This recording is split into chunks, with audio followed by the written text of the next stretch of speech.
మీరు ఓకేనా? ఉద్యోగ అవకాశాలు కూడా యువతకి ఉన్నతమైన ఉద్యోగ అవకాశాలు ఇచ్చడానికి మీరు ఓకేనా?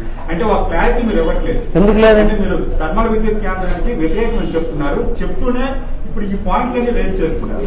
ఒక ఉన్నత స్థాయి కమిటీ ఏర్పాటు చేయాలి, కమిటీ మనం కన్వెన్స్ చేస్తూ మేము ఒప్పుకుంటాం అంటున్నారు. మరి మీ నోటితోనే ఇప్పుడు ఏదైతే గిరిజనుల ఉద్యమాలు చేస్తున్నారో వాళ్ళకి తాయిలాలు ప్రకటిస్తున్నారు చెప్తున్నారు. గిరిజనుల ఉద్యమాలు మరి చేపట్టకుండా దానికి వాళ్ళు మీరు ఎగ్రీమెంట్ చెప్తే మీరు అప్పుడు ఇదేం చేస్తారు? అంతా గిరిజనుల కోసమే. ఇంకొక విషయం ఏంటంటే సార్, మీరు ఒకటి చెప్పండి, ఒకటి చెప్పిన తర్వాత ఒకటి చెప్పండి.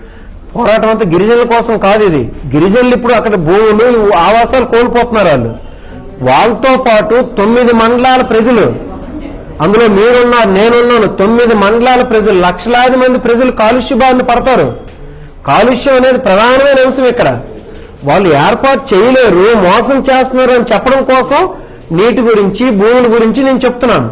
కానీ ప్రధానమైనటువంటి కారణం ఏంటంటే కాలుష్యం. కాలుష్యం అనేది ఇది ఇన్ఎవిటబుల్. మీ ప్రపంచమే చెప్తుంది. అది నేను చెప్పడం మీరు చెప్పడం కాదు, ప్రపంచమే చెప్తుంది. 2050 కల్లా ప్రపంచంలో 195 దేశాల్లో ఒక్క థర్మల్ పవర్ ప్లాంట్ కూడా ఉండకుండా మేము చేసుకుంటామని చెప్పేసి సంతకం పెట్టారు వాళ్ళు. 195 దేశాలు, మన దేశం కూడా సంతకం పెట్టింది. కాలుష్యం